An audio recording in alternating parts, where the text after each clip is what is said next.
おはようございます。おはようございます。さあ、どうか始まってますかね。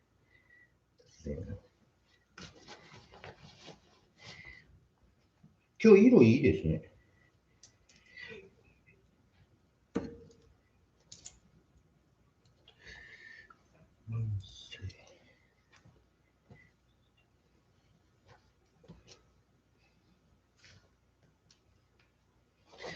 おはようございます。大丈夫そうですね。はい、まだ誰も見てませんが、突然始めます。すみません。今日は大丈夫そう。赤みがかってはないですよね。大丈夫そうですよね。あ、6に見てはる。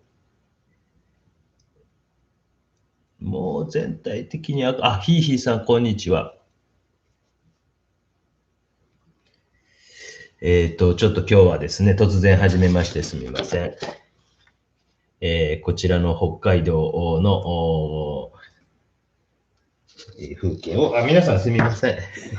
ごめんなさいね。忙しくてなかなかちょっとできないんですが。初心者向けですね、今日はね。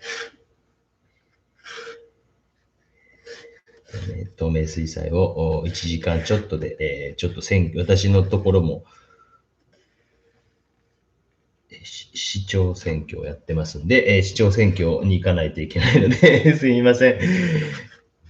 で、こういう例えば木とかも一本一本書いてたらもうきりないし、例えば現場なんかやったらば、もう本当にラフに書いて、例えば家帰って、しっかり書くとか、また新しい、作品に起こすとか、をすると思うんですけども、この辺とか、この辺とかですね、このもうぐちゃぐちゃしてますよね。このめちゃくちゃ難しいと思いますので、私は本当にラフにラフに、ポイントとしては、例えばこれ、奥に抜けていく道と、ここに、歩きと、この辺の白樺と、大事な僕、ここの枝やと思ってます。動静って言うんですけどね、動く勢いと書いて動静。皆さんおはようございます。けいこさんおはようございます。じゅんこ M さん、こんにちは。こんにちはってことはあれですか？海外の方かな？海外お住まいかな？シャーズナブルさんもおはようございます。吉川さん、皆さんおはようございます。やすじいさんおはようございます。じゅんこ M さんおはようございます。なんか日曜とか土曜とかの朝がいいと言うてたコメントをくれた2人いたんですけども、その方々いないですね。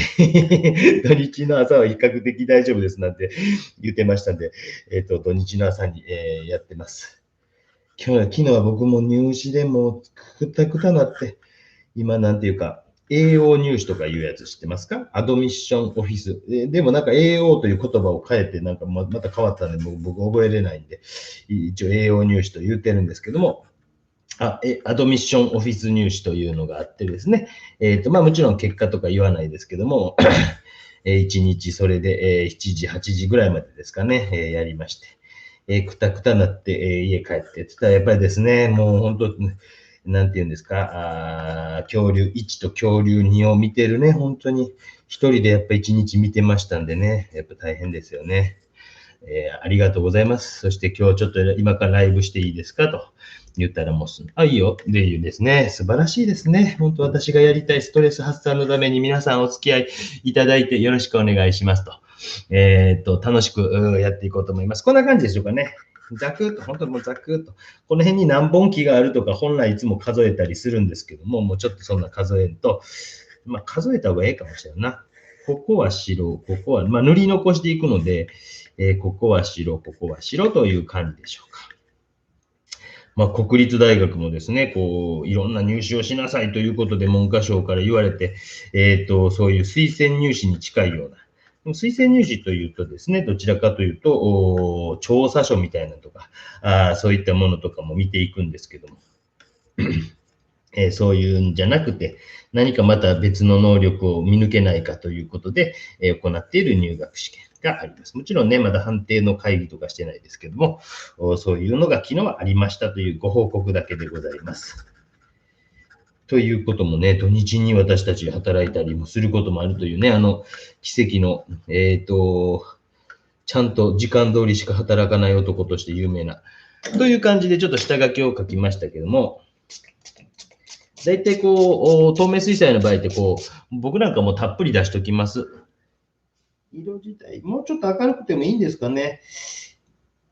前回はちょっと青みがかってたと思うんですけども、ちょっとライトの調整をして、その赤みを飛ばしたんですが、画面自体の明るさをもうちょっと明るく次回はした方がいいかもしれないんで、ちょっとその辺微調整パソコンでやることをまだちょっと不慣れなんで、微調整させてください。よいしょ、よいしょ。一気に九州も涼しくなりましたけど、未だに半袖です、私はね。なんでお前こんな焼けてんねんと、この夏も、稲葉さんもおはようございますと。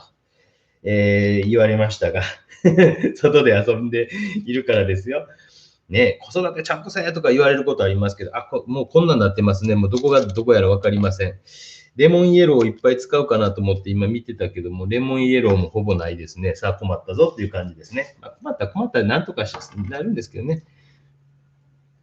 この風景描きますね、この風景ね。ぜひぜひ、なんかコミュニティ欄というところにありますので、もうほとんどで、お使いくださいということで優しいですね。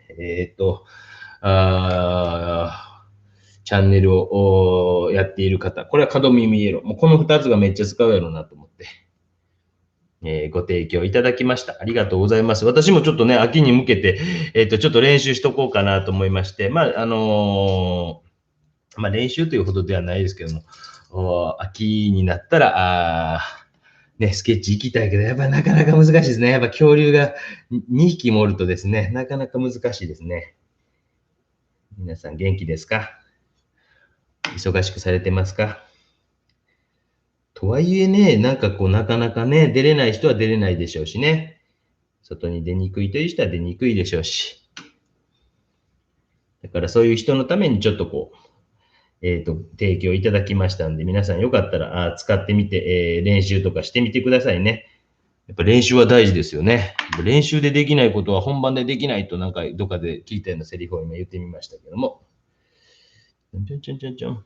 やっぱこのビビッドな黄色とかをいかに残しつつ描くかでしょうね、ポイントはね。なんかライブ配信をやるとなんか大体登録者が減るという謎の現象が、喋らん方がいいんですかね、私ね。もうどっちでもいいですけど、無理でしょうね。喋らないことができる人ではないので、おそらく無理でしょうが、ちょっと白樺の木だけは残しつつもですね、ピッピッピッピッピッピッピッ。笠原さんもおはようございます。皆さんおはようございます。この名前大丈夫ですか？読まれたくない人は、名前呼ばないでくださいって書いてください。そしたら読まないですので。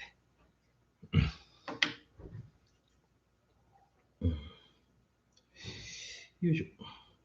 まずこれビビッドな黄色とあと白を塗り残すというところだけはちょっと留意しながらまず書いていくのが、ちょっといいのかなという気がします。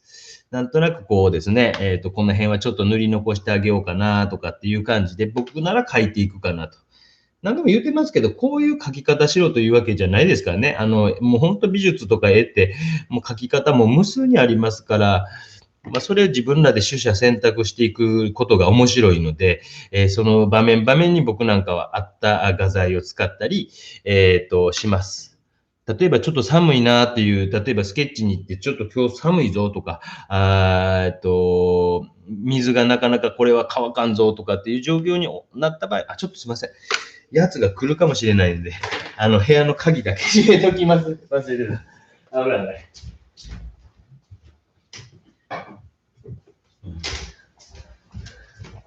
あいつですね、上田さんのね。笹葉です。すみません。いつもね、笹葉さん、すみません。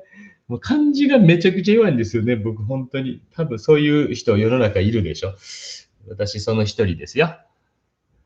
笹葉さん、笹葉さん、笹葉さん、笹葉。もう一回僕の、名前を間違えて覚えると、なかなかですね、笹葉さん、笹葉さん、すみません。赤坂さんに、気づかれましたね。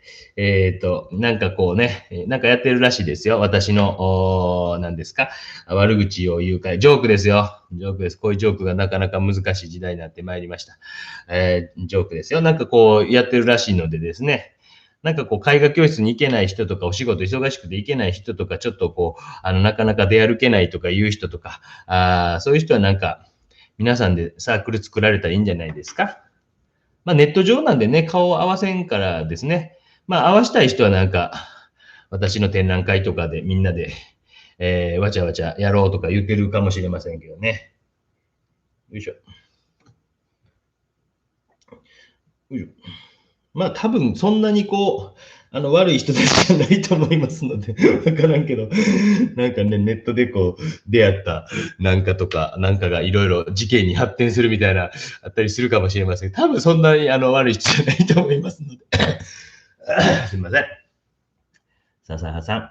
怪獣。そうそう、怪獣がね、下で、今日、最近比較的出たがらないですよ。あの男はね、怪獣か恐竜か知りませんけども、最近出たがらないですけどね、下の子を出した時にはちょっと嫉妬してました。なんで僕呼んでくれへんねや、みたいな顔してましたけど、ちょっと来る可能性あるから、ちょっと緊張感を持ってはやるんですけども、前はね、本当にもう出たがりやったから、やつが寝る時間を見計らってやってて、もうなかなかライブペイントはね、僕大好きなんでやりたいんですけど、なかなか恐竜くんが、のペースに合わせて、生活があります。よくね、子供が生まれると子供の、中心になると言いますけども、うちは全くもってそうですもんね。すごくそうなりますよね。よいしょ。で、ちょっとこう、木漏れ日的な、これ書いてますよ、今日ね。これ書いて、ちょこちょこ見せましょうね。これ書いてます。癒しの風景、北海道産の方からいただきました。なんとなく皆さん分かってると思うんですけどね。友人なんですね。友人のチャンネルですね。もう30何年間ぐらいかな。何年になるかな。めちゃくちゃ面白かったですけどね。僕は未だにその映像を言ったら怒られるから、言うとこ軽い、口軽いから。なんか高いところに、ボールが、木のところにボールが、引っかかって、その友人は、そこに登っていって、木に登っていって、そこからずるずるずるーっと木を落ちていったというのが、もう30年近く経つけど、僕映像で頭に残ってますもんね。あれはちょっと衝撃的でしたね。ちょっとこの辺はなんかこう、偶然的なものも活かしつつやりましょうか。霧吹き、100円ショップのこういう霧吹きです。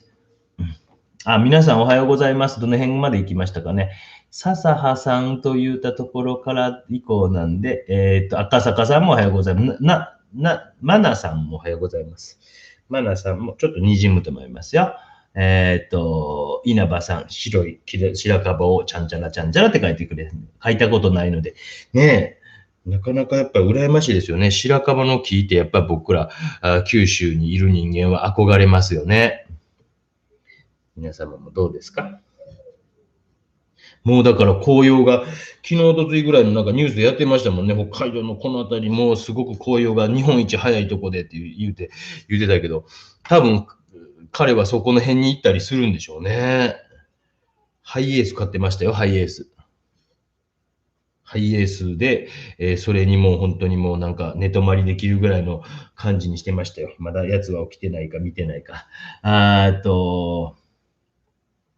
YK さんもおはようございます。高橋さんもおはようございます。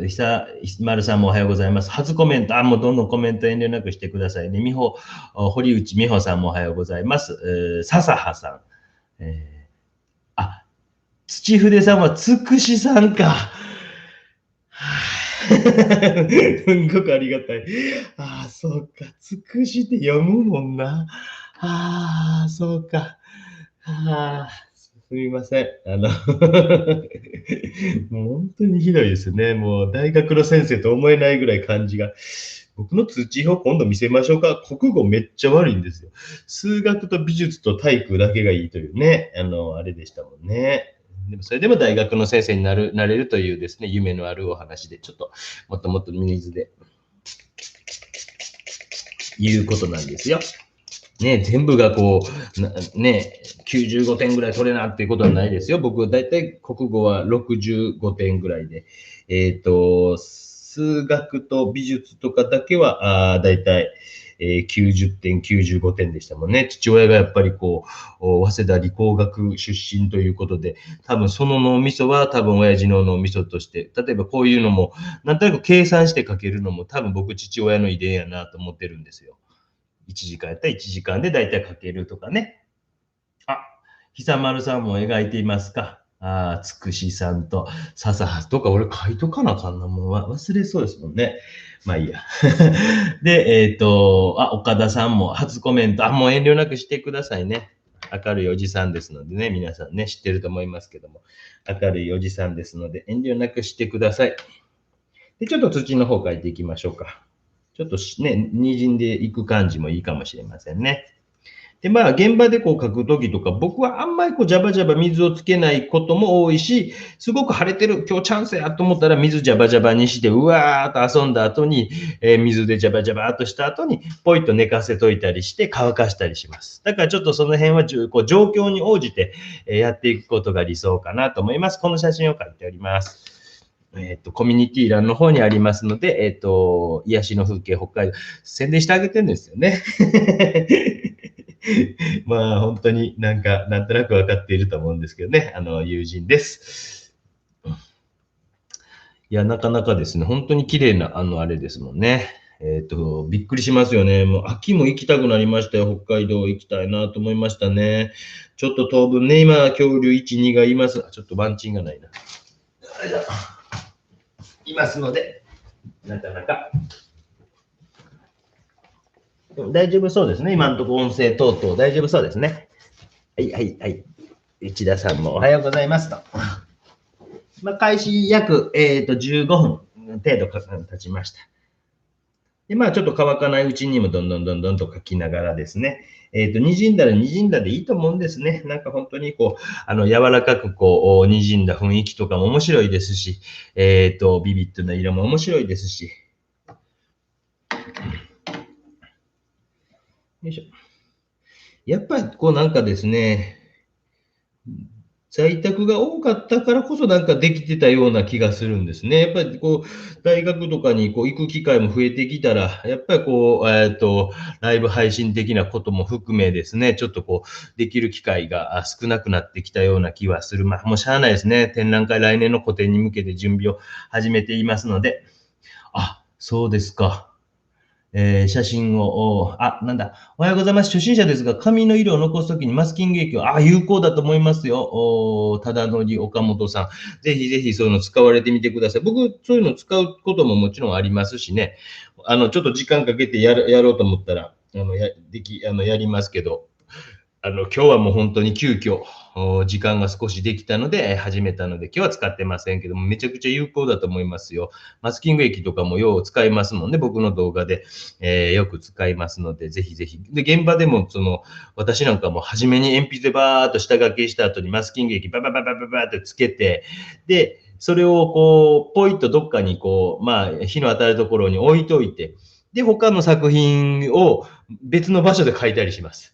で、2時間で2枚とか書いたりします。ね、多分そういうの見たらびっくりすると思いますよ。そんな、ほんまですかっていう感じかもしれない。一緒にこう、スケッチ旅行に行かれた方、皆さんびっくりしますもんね。ほんまにこの人やってはるわっていう感じで。頭の中どうなってるんですかっていう。でも大体プロセスってあるんで、なんとなくそれが脳みそに入ってたら、大体それができるんですよね。いいと思います。そういう質問どんどんください。糸杉さん。私の見れる時間にやってる嬉しい。そうね、夏さんもおはようございます。みのさんもおはようございます。赤笹さん、一度つくしの絵を描けば漢字も、つくしの絵ね。つくしか、描くかな。つくしね。つくしね。本当に漢字が弱くてね、本当にもう、ねえ、なんかすごい落ち込んでましたもんね。でも今も、こう見ている子供たちがいたら、おじさんみたいにね、得意不得意があっても楽しく生きていけるんやでっていうことをですね、知ってもらえたらと思います。それは本当にパソコンが苦手やという人もいるかもしれませんよね。皆さんご承知おきの通り、1年半ぐらい、50回目にして初めてライブペイントはパソコンでやったというぐらい、僕はパソコンが苦手な男ですから、皆さんご安心くださいね。メールを送るの私難しい。初めは誰でもね、初めてなんでですね、私もそうですよ。もう苦手でですね、大学のようやく、マッキントッシュを開いたら、あららら、すごくやっぱり便利だなということに気づきましたよ。高橋さん、新参者ですが、よろしくお願いしますと。ナツさん、おはようございますと。コージ N さんもおはようございます。内田さん、おはようございます。癒しの風景、北海道さん、素敵な写真ありがとうございます。綺麗ですね。昔、武雄に住んでいました。そうですか。アクリル絵の具でマスキング液を使用できますよ。できます、できます。油絵でできるかまで試したことありますけど、油絵だったらどこに塗ったか分からなくなったということがあったんで、油絵ってちょっと僕は分からないです。もう15年ぐらい前にやった記憶があるんで、どこ塗ったか、絵の具が厚く塗られるので、どこ塗ったか分からなくなったっていうことがあったんで、アクリルはどっちかちょっと分かりますのでね。水で多めに溶いたような状態でですよ、厚くコテッと乗せたりするとちょっと使用しにくいでしょうけども、アクリル絵の具でもできるかと思います。おはようございます。何時から予告もしてないです。すみません。9時からやってました。武雄に住まれていたんですね。武雄いいですよね。武雄神社もそうですね。で、ちょっと暗い色で置いていきましょうね。暗い色をぐんぐんぐんぐんぐんとアクセント。やっぱ白樺の木の良さっていうのは、白く見えるということは、やっぱ黒っていうか暗い色があるからなんですね。今、茶色、何の茶色か知りません。私、そういうの本当に興味がない人なんで。ね。何色使ってるんですか？何の筆ですかって聞かれても、最近聞かれなくなりましたね。うっすら皆さん気づいてきたんでしょうね。私はそういうのに全く興味がないということに、合った道具を使っていくというタイプの人間ですので、そういうのにやっぱ皆さん気づいてくれましたね。よいしょ。もういきなりほぼ一発で決めていけるところは言ってしまってもいいんですね。今この辺、初めに言いましたけど、ここ結構大事なポイント、奥に抜けていくここであるとか、あとは白樺の木の出し方でしょうけども、例えばここの根っこのところってここかな思ったら、この辺の書いてあげて、例えば外側からグググググっと引き締めるだけで、ちょっと見えてくるぞとか、内側から暗い色描いて、外側描いて、またここのところを描いていくとなったら、この辺描いて、これがギリギリのところまで来てとか、例えばこの辺はここかな。この辺ちょっと形適当に取ってるんでですね、後で見返してみてください。という感じで引き締めながら描いていきながら、ちょっとこれは水を少なめに今塗っていってます。ぐぐぐぐぐ。ね。ドライブラシというふうに言うんですか、そういう横文字使わんでも水少なめ画法でいいと思うんですけど、ね、横文字が多いですよね。よいしょ。筆もなんかもうやっぱり890円ぐらいの筆なんで先端がボロボロになってきました。ちょっと探します。すみません。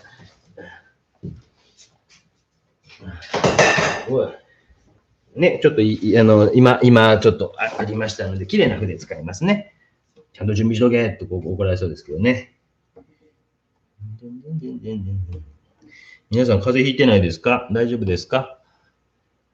朝からうちの恐竜ワンが鼻水を垂らし出したので、二人でちょっと全然今日とまたしだしました。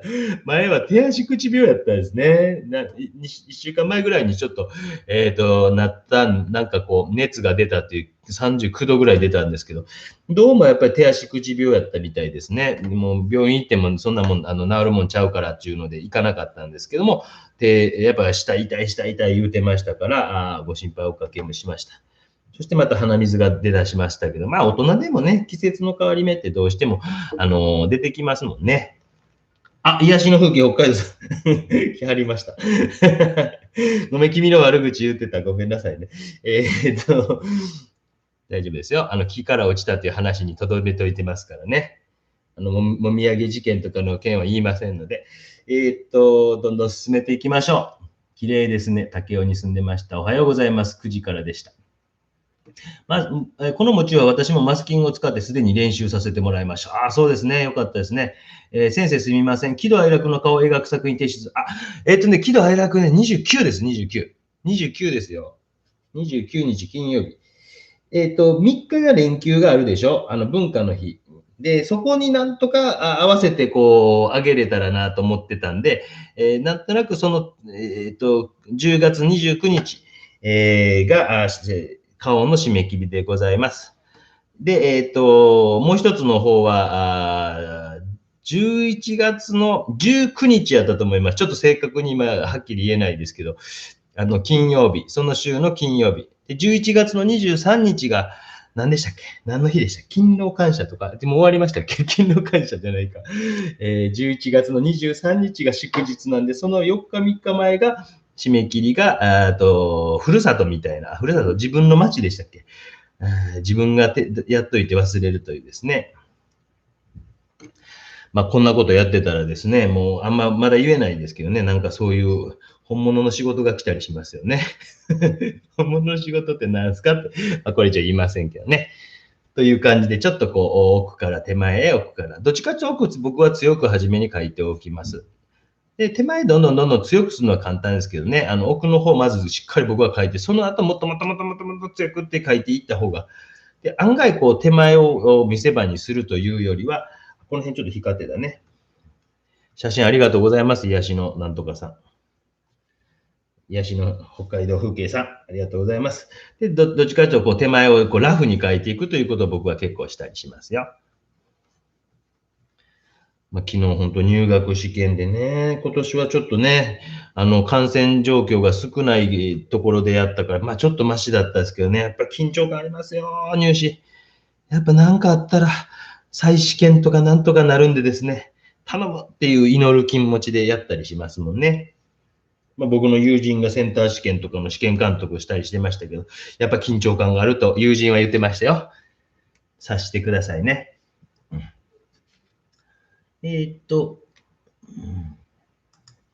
ごめんなさい、なんか変なのしてしまった。だいぶね。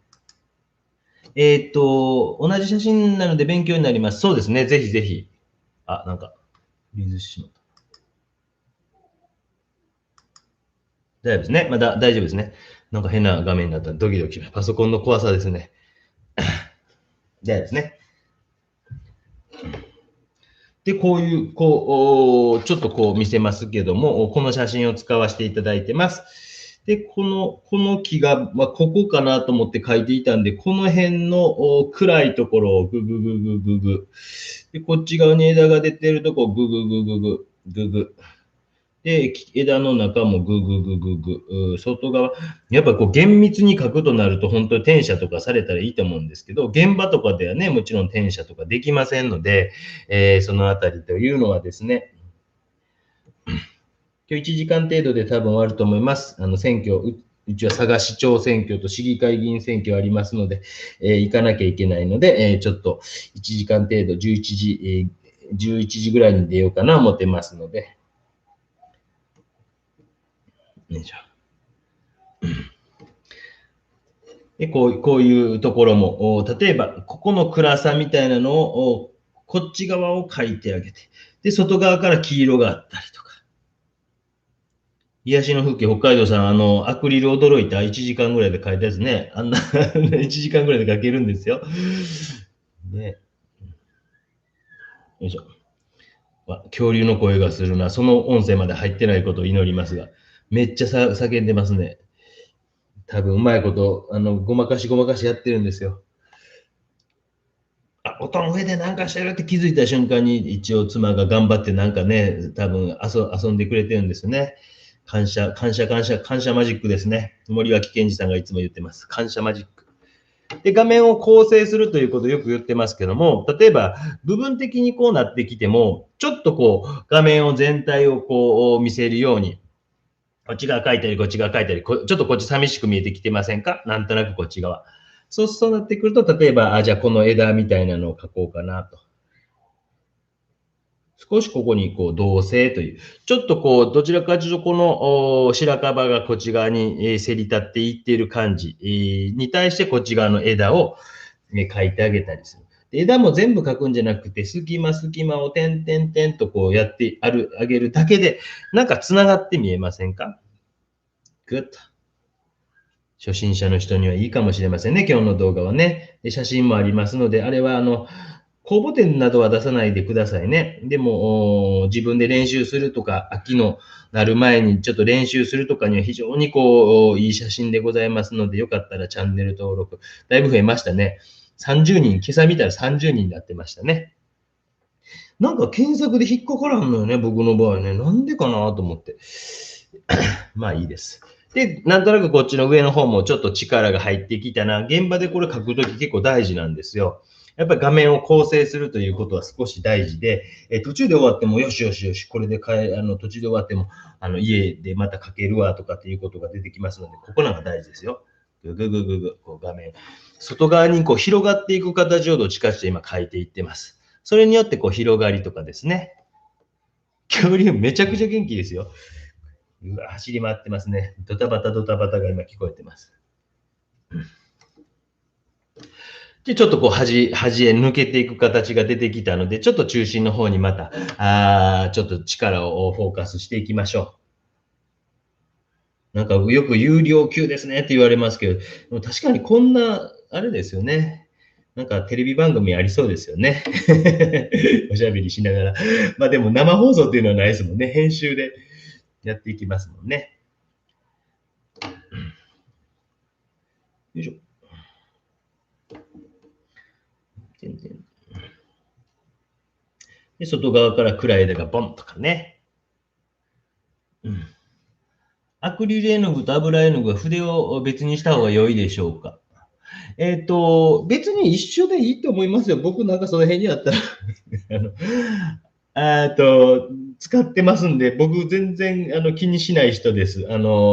素材はナイロンとかだったりするので、同じような素材で作られていることが多いので、僕は結構同じようなの使いますけど、ね、なんとなくこの辺は透明水彩かなとか、油絵かなぐらいはちょっと分けはしますけど、そこまで僕は神経質になってないですね。あんまりこれしちゃいけない。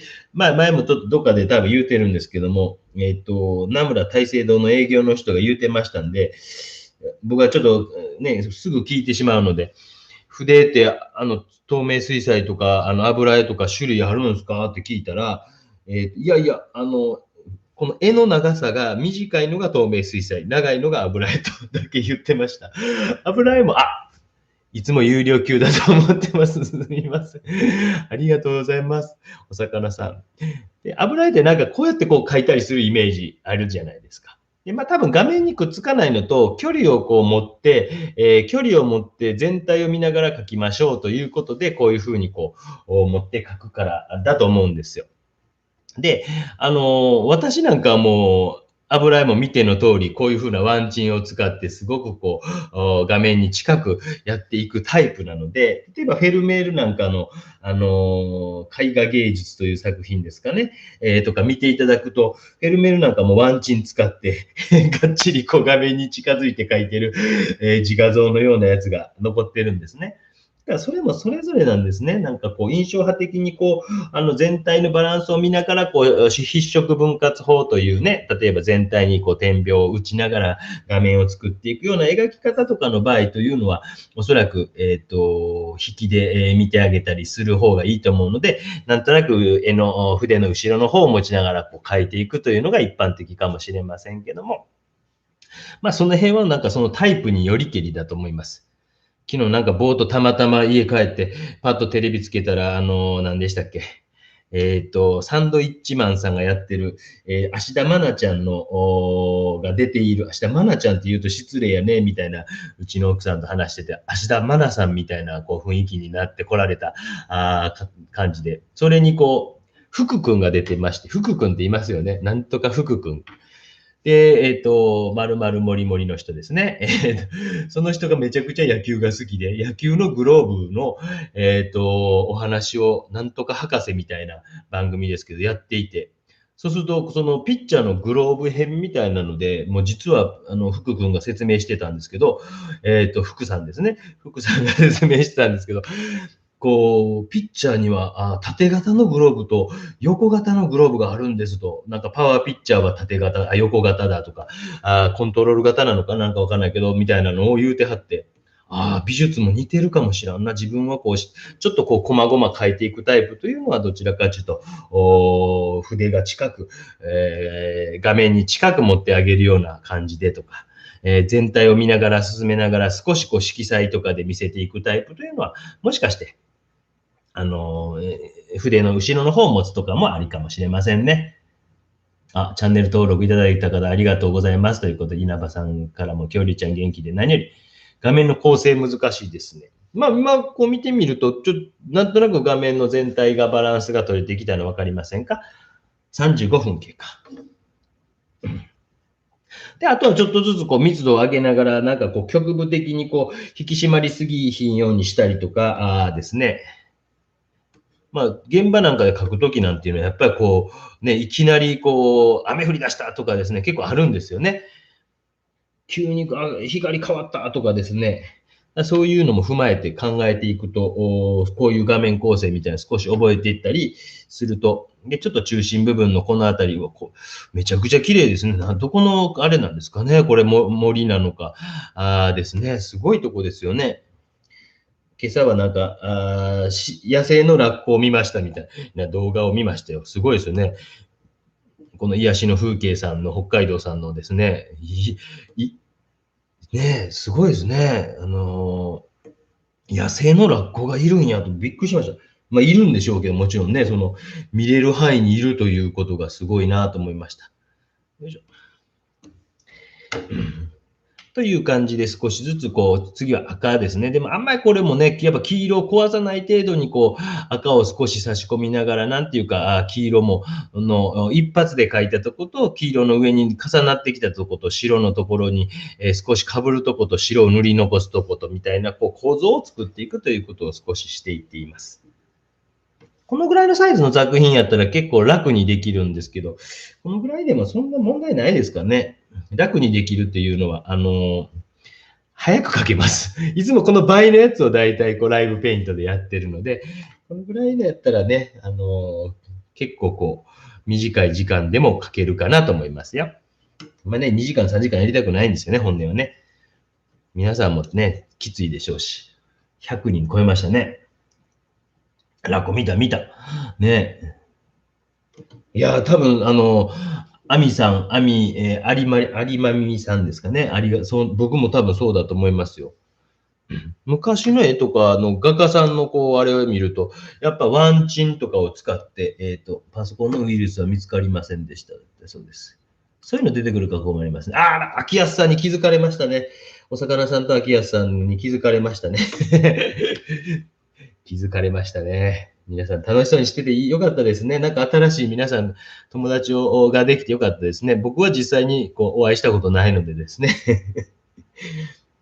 唯一本当に友達なのはこう癒しの風景北海道さんぐらいですね。もう30年ぐらいになりますね。早めに言うね、大阪で個展やるときね。ごめんね。日程がなんか前来た手紙に書いてあったか書いてなかったか。もう大阪ないんかな。もう大阪でやるもんやと思って、自分の中では思ってたんやけど、なんか東京とかばっかりやったですね。来年はこう佐賀県立美術館というところでもやる予定にしてます。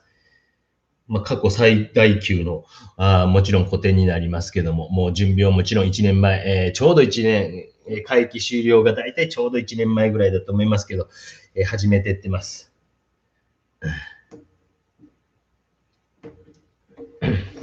で、画面全体にこう手が回っていっております。コラボレーション作品です。秋安さんも本当ありがとう、いつもありがとうございます。もう皆さんね、もう、おむつが買えるぞ。やっと買えるぞ。乳幼児用のおむつがようやく買えますね。本当に、もう、布おむつで頑張ってましたが。よいしょ。なんか風が吹いた。風が強くなってきた。今1時間経過ぐらいかな。まだ40分ぐらいですね。ね、ものすごく飽き感じますよね。パソコンのモニターよりスマホの方がやっぱ綺麗に映りますね。そういうのもちょっと確認しながら進めてます。前回より青さはちょっとないかなと思いますけど、画面全体をもうちょっと次明るくしてみましょうか。それはちょっと初期設定でしかできないので、始まる前にしかできないので、ちょっと次はもう少し、今150ぐらいにしてたんで、もうちょっと170ぐらいという、設定の、今数字を言っているのは、後で僕が見返した時に分かるようにです。すみません、細かいことで。この間ここに150って書いてたんですけどね。170ぐらいに次してみようかなと思います。という感じで少しずつ。あとは密度を本当に詰めながら、画面全体のバランスも考えながらですね、なんか質問あれば遠慮なくしてください。可能な限り、ライブペイントで質問される方が楽ちんでございます。指先で打つという作業はしんどいんでございます。それはもうね、46歳にも、まだ45ですけど、なると、どんどん視力が落ちていきます。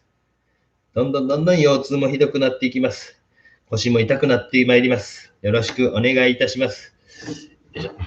綺麗ですね。やっぱね、色彩すごい赤、青、黄色、緑全部ありますもんね。すごいとこやね。これどこなの？こういうとこでどうせヒグマにあってわーってなるんでしょう。絶対彼はね、近いうちニュースに載ってね、戦って勝ったとかいうニュース。もう自業自得ですよね。という感じですね。稲葉さん、伊藤さん、浩二さん、ありがとうございます。ナイススパということで。本当に。まあね、なんかこう、でも中学校の先生とか、学校の先生とかもすごい言われましたもん。この間古典中か、学生と展覧会してたらめちゃくちゃ参考になりますって。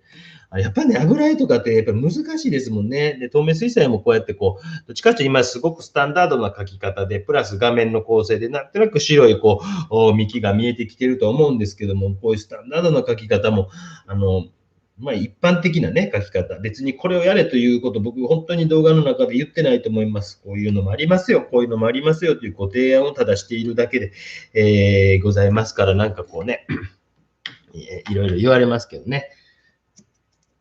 いろんなパターンの中で多分一番なんかこう教科書とかこうテキストに載ってそうな書き方の一つかな。大きな面を塗ってその中に滲みをつけて、形を出すときに外側内側をしていって、で画面を構成していくということを考えながら画面を全体を見ていって、そして最終的にはこうディティールを詰めていって、白い紙とかも活かしつつ、重なりとかを使いつつということを今やっていってるわけです。このぐらいのサイズだとね、1時間程度である程度まではいけますもんね。質問あれば遠慮なくしてください。画面脇の仕上がりですね。と、みなしろさん。名古屋は曇り空ですか。名古屋がね、ほんと展覧会個展したことないんですよね。ちょっと N 動画廊さんが名古屋にあるんで、ちょっとでもなんか福岡の方がやっぱり先にしてくれと、福岡がやっぱり僕ね、九州の方がもう長いからですね、僕のファンが多いから、東京の後はやっぱ福岡でっていう風になってしまうんですよね。なんかね、その辺が難しいですね。10連敗。もうね、僕見てないです。なんとかね、打点王だけでも取ってくれたらと思っているだけですね。まあね、もう若い選手使った方がいいですよね、G もね。でもヤクルトが優勝しそうね、縦島の虎の球団さん、すごく惜しかったですね、今年ね。やっぱ佐藤君のこうブレーキがちょっと、でも早めに僕、野球の話やめましょう。すごい、北海道のニセイカウシュベ、山だそうです。もう一度言います。ニセイカウシュベ山。日本300名山。すごいね、すごいとこ。ですね。腰痛は画家の本望ですか？いや、秋葉さん、そうでもないですよ。やっぱ子供抱っこする機会が増えてからまた腰痛になるというだけです。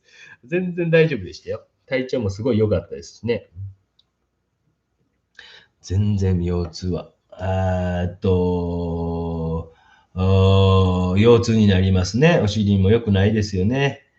モンナさん、しばらく見ない間に、ワンチン綺麗。これ透明のね。でもこれちょっとしなるからたまに画面にくっつくんですよね。だからちょっとこう、使いづらいところはあるんですけど、皆さんにとっては見やすいですよね。北海道また行きたいですと。油絵と油絵と水彩、構成の取り方全然同じですよ。構成。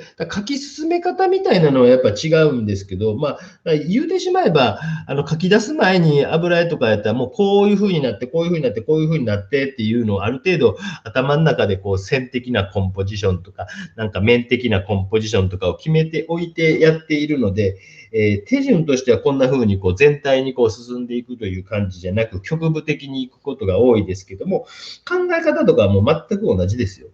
だから僕多分どんな絵でも大体描けるのはそういうことやと思うんですね。ただ、プロセスとしては油絵の場合は暗いところ、暗い色とか中間色ぐらいは僕の場合は置いておいて、そこから明るい色で描いていくというプロセスをとっていきます。で一方、透明水彩っていうのは一般的にはこうやってこう明るい色を塗り残していくという、プロセスが全然違うので、ということですね。わかりますかね。で、ちょっと手前の緑とかも描きつつ、やっぱり手前というのは空気遠近法的にちょっと形がどこを描いてるかもうようわからなくなってきてるんですけど、本当ですよ。もう結構わからないんですよ。どこ描いてんのかな。一応この木があるっぽい、ちょっともうなんかよくわからなくなってきてますけど、木があるっぽいなっていうのだけは残しつつ、その周りのところの、このですね、笹ですね。笹葉さんと、つくしさんですね。ちょっとそこだけ今日覚えると、つくしさん、笹葉さん。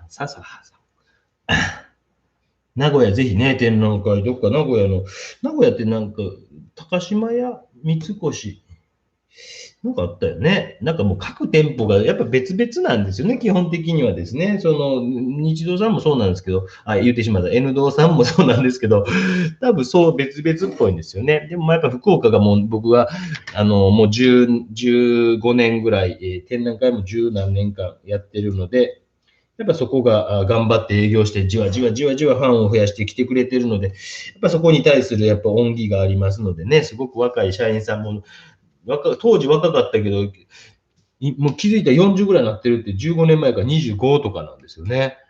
僕が一番初めやった2000多分7年ぐらいやったような気がするんですけど、東京の日動画廊さんでの初個展も多分僕30歳の時なんですよ。これ僕が言うたんちゃいますよ。N 動画廊の社長さんが言うたんですよ。僕にこれ本当言うたんですけど、あのーあそこの画廊の1階部分で個展した最年少らしいんですよ。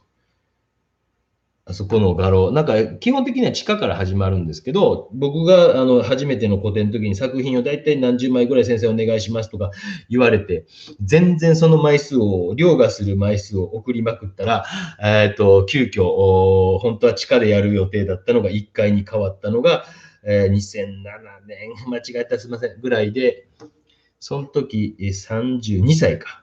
それがなんかこう最年少記録だというふうに32ぐらいの時ですね。だったということを N 動画廊の社長さんが言ってました。じゃあその僕の前誰なんですかって言ったら、藤田嗣治って言ってました。本当ですよ。言われたことをただ僕は言って自慢じゃないです。言われたことをただ言っているというだけです。という感じで、こう、だいぶこう進んできましたよね。なかなかこう、筆色分割法的な書き方ですよね。点々点と打ちながら、まあ、そこに色彩とかをいろいろ打つというわけではないんですが、少しこう、密度が上がってきて、いい感じに僕はなってきたなと。でも実際に自分が言ってたらもっともっとね、多分色彩とか、形とか形状とかっていうのを記憶して、プラス自分でこう、その現場の空気やら何やら感じれるのでね、もう私もちょっと秋どこかに行けそうならですね、今なかなか今年行けそうね、恐竜1、2がいますのでね、ちょっと厳しいでしょうけども、行けそうならやりたいなというふうに思います。書けそうなら書きたいな。あれ、えらい下静かになったぞ。N 動画廊の店長さんやり手なんですか。なんかね、まあ、名古屋のやっぱね、味噌煮込みうどんだがや、みたいな感じですよね。食べたいですよね。味噌カツ。あれやっぱ僕、ウイローってめちゃくちゃ美味しいと思うんですけど、ね、名古屋ですよね。岐阜、ばあちゃんが岐阜だったので、ばあちゃんのとこ行くといつもウイローがうまいな、ウイローってめちゃくちゃ美味しいなと、今も思ってますけど、よいしょ。恐竜ちゃんたち静かですね。そうですね。現場で書いたら面白いです。あ、松下恒夫さんも久しぶりです。おはようございます。お元気してますか？静岡なので、静岡なので名古屋でぜひと。川上さんもおはようございますと。ね、なんか、皆さんね、だいぶ進んできましたね。自分で言うのなんですけど、綺麗な、やっぱやっぱ秋はこう、ね、色がすごい、やっぱ綺麗、いろんな色があるからいいですね。先んじて日本で一番早いぐらいの、紅葉を見に行った、行って動画にしてくれたおかげで私もちょっと事前の練習ができています。ぜひですね、私のコミュニティ欄の方に写真が置いてありますので、知り合いの方なんですけども、チャンネル登録してあげてくれたりすると多分喜ぶんじゃないかなと思います。よいしょ。という感じでだいぶ進んでまいりました。なんか質問あればしてくださいね。ウイロー名古屋ですね。やっぱね。ウイロー美味しいですよね。もうこれ、とにかくあとはもう密度をどんどん詰めていくだけですので、ぜひぜひ、この黄色の中でどうするかだけ、ちょっと今のお味噌の中で考えてます。もうちょっと深みのある黄色でいくか、どうするかっていうことだけを今考えています。あとはなんかちまちま、今茶色の暗い色で描いていったり、水をあげていったり、あと拭き取りをどうするか、拭き取りとかしようかしまいかとか、なんかそんなことを考えていってます。もしコメントとか初めての方、遠慮なく、失敗してもいいですよ。取り消しとかできますから、失敗されたり、文字間違えたらまたやればいいので、遠慮なくしてくださいね。全然気にしませんので、皆さんと同じように私ももうパソコンとか苦手な人ですので、もう、大学のパソコン15年も勤めてるくせに自分の、Wi-Fi の設定に、45分ぐらいかかりました。パスワードなんやっけパスワードなんやっけという、そういう人ですので、皆さんと全く同じですよ。遠慮なくしてください。パスワードわからん。なんや。という感じの人間です。ちょっとね、加減も少し入れれそうなところは、すみません、写真見せておきます。こちらを書いております。遠慮なくしてください。もう一度言いますけども、顔の締め切りは29日の金曜日、だと思います。今ちょっと、すみません。29日月末の、で、11月の3日ぐらいになんとかできれば、ちょっとですね、鬼好評のように確実に月曜日に上げるということができる今、状況ではない。あれですね。恐竜1、2がいますから、もうそれは致し方なしと、皆さんご容赦ください。風邪でもひいたりしたらわからんへんしですね。この辺をお許しください。顔のやつはその29日に、ですね、募集を29日の夕方6時から23時59分の間に送ってください。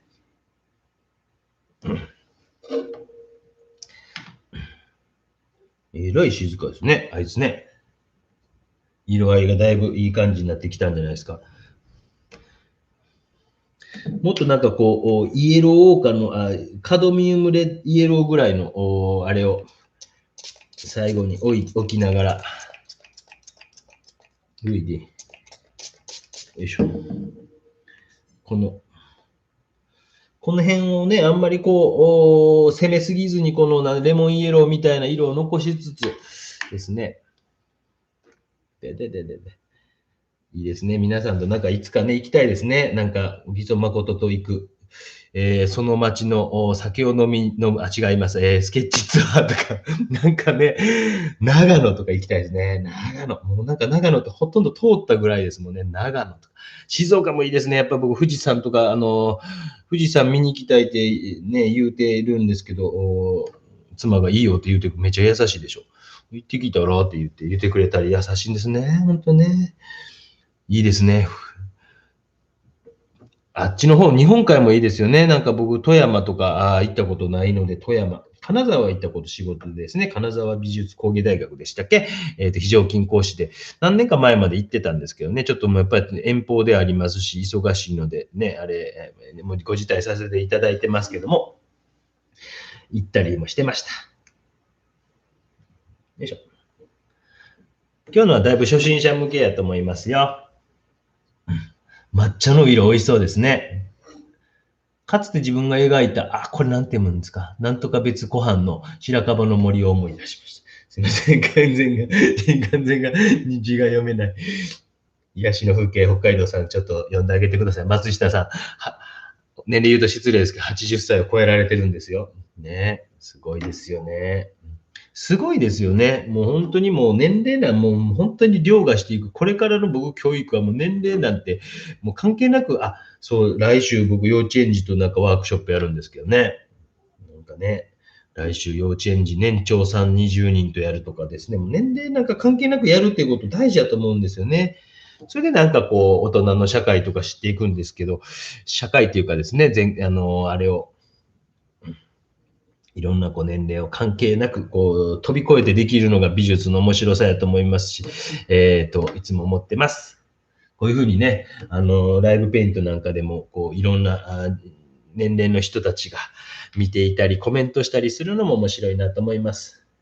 そしてね、1時間ぐらいで大体終わらせようとするこの私の潔さもね、皆さんね、面白いでしょ。初めての方もね、びっくりするんじゃないですか。このおっさん喋りながら1時間で書き終ったぞって感じかもしれませんよね。よう言われるんですよね。本当書いてるんですかって書いとるっちゅうってね、別な、そんな嘘ついてもしゃあないやんけっていう。あと僕、古典中よくですね、この、現場っていうか古典会場で絵描いてます。で、絵描いてる方が、気楽やし、立たなくていいのでそれはもうよくですね、これこうどうですかちょっとこのとかって言って、なんか絵の説明とかを聞かれたりするときに、立たないかんじゃないですか。でも一応なんか、絵描いてると座ったまま、あの絵こうすね、あすね、とかっていうふうに言えるので、もうなんか15年間ぐらいずっと現場で、古典会場にそういうこう、かけるスペースと、昼寝をするスペースだけ用意しておいてっていうのはいつも言います。もう昼寝はせんとですね、もう、ルーチンワークになっているので、もう昼寝をするスペース作っておいてということを言います。という感じで、かけてまいりました。だいたいこんな感じでいかがでしょうか。もし質問があれば、あと5分程度で終わろうと思いますので、ぜひぜひ、よろしくお願いします。名古屋、ありがとうございます。名古屋の方もすみません。もうこういうのがね、本当に、また画材を買うことにもつながりますし、すごく助かってます。ありがとうございます。ね、画材を買ったりですね、なんかこう、光もライトも、今日はちょっと調光できるライトを使っている。もうこれはもともと持ってたんですが、ちょっとこう、赤みがかった状態にして、後でまた見返してみますけども、もう少し赤みがかった方がいいかなとかっていうこととか、パソコンのなんか設定でできるということを試験さん、広瀬試験さんが教えてくださったんですが、私はパソコンが苦手で、アプリインストール、ダウンロード、もうその辺でもわけわからんってなってしまうんで、その程度の人間です。だったら、ライトの兆候でなんとかならんかと思って今回やりました。前回青みがかっていたのでですね。すみません、もうそんな人間ですのでね。もうちょっとやりましょうか。12分、15分ぐらいまでやりましょうか。11時ぐらいまでに終わると言ってたんで、もうちょっとできます。もっともっと詰めていきますね。もう、退出される方は遠慮なく退出してください。もうちょっと密度本当に上げてって、こう点描に近い、こう初心者でもできるような点描に近い隙間まで埋めていって、密度を上げながらですね、完成度を上げていくという作業までちょっとお見せしていきましょうかね。せっかくやったらね、こういい感じになってるし、何よりもフォトグラフィーがすごくいいですよ。素人の人と思えんぐらい、すごくこう、あんまりこう構図で、難癖をつけるところがないぐらいいいんですよ。で、それを前からなんかそこまでおしゃれな人間ではなかった気がするんですけど、すごくこうですね、構図とかも出来上がっているから、皆さんその構図とかで悩まれる方にとってはすごくいいのかもしれませんよね。よいしょ。とか言って急に終わることありますから、早めに質問してくださいね。もう、浩二さんもありがとうございます。密度上がってきました。大事なところは奥なのにはっきり描いた方が、いいのですか？まあ、奥は奥でこの状態で、それでちゃんと奥行きが見えてればいいかなっていうと、あんまり今回実はそんなに奥行きを出すということがメインじゃなくて、やっぱり一番大事な色彩やと思ってます。色彩。で、印象派とかみたいな感じで、ちょっとこう、やっぱりこう平面的であっても、一個一個の木々がこう、ね、ちゃんと、立体感があるとかっていうことが大事ではなくて、全体のバランスの中の色彩というのが一番大事で、で、その中でも、まあ、ここ奥に抜けていくという状況がちょっと見えて、本当その程度だと今回思ってますので、色彩豊かな作品が描けんかなというふうに思ったわけでございます。という感じで、うわ、騒いだぞ、叫び出したぞ、やつが。大暴れ脅威男が始まりました。鼻水を垂らしながら、やばい。階段を上がってくるような音に一瞬聞こえましたが、多分大丈夫だと思います。うちの人がうまいことやってくれているはずです。いや、めちゃくちゃええ写真ありがとうね。もうすごい、もうなんか友達と喋ってるようになってきました。ありがとう。めちゃくちゃええわ。めちゃくちゃええわ。めちゃくちゃ描きやすいし、めちゃくちゃ綺麗から、もう逆にこう、この秋は僕はなんか熊本かなんかとか、宮崎の高千穂あたりに行くかもしれませんし、わからんけど、そのあたりでこういうぐらいの景色を探したいなと思いますよね。すごくいいですね。という感じで、いかがだったでしょうか。もういつもの皆さん本当に大丈夫ですか？ご家族に怒られないですか？もう本当無理ない範囲で。皆さんね、もうお気持ちだけで、本当ありがとうございます。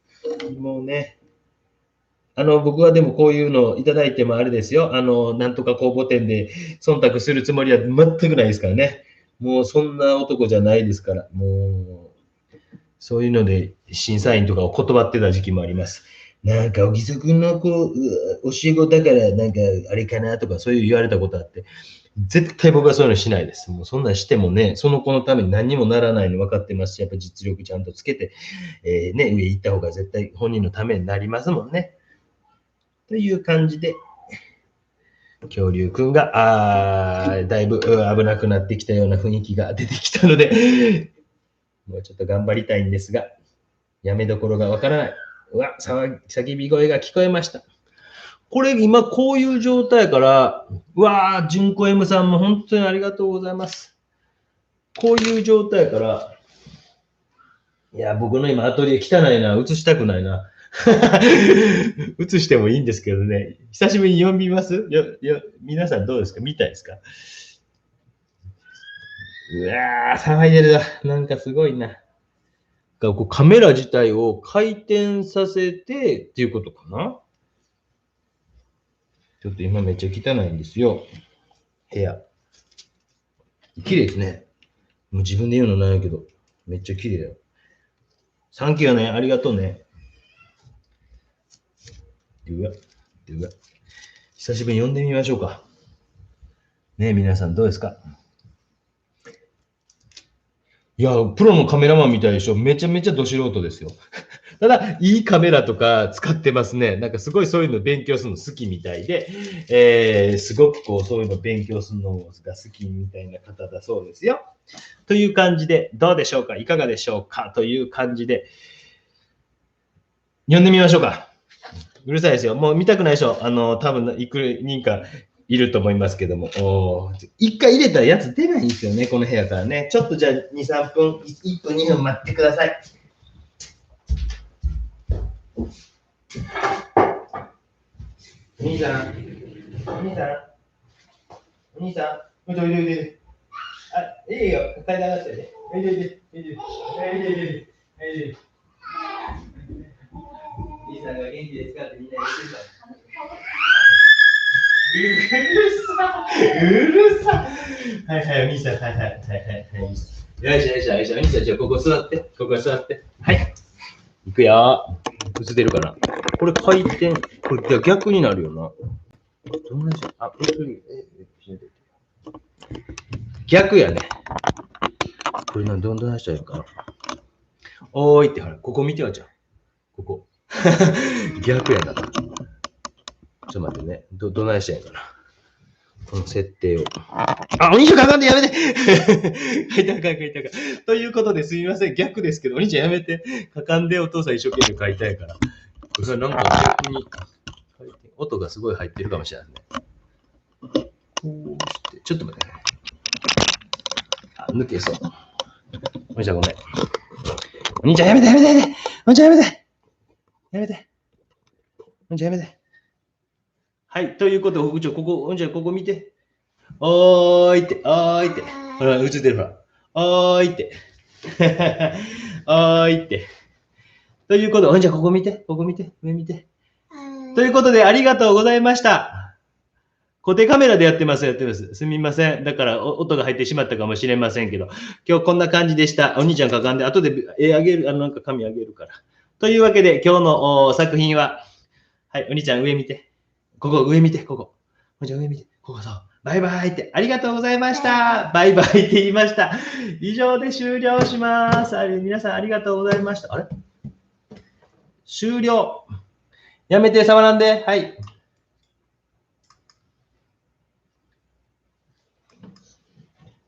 ありがとうございます。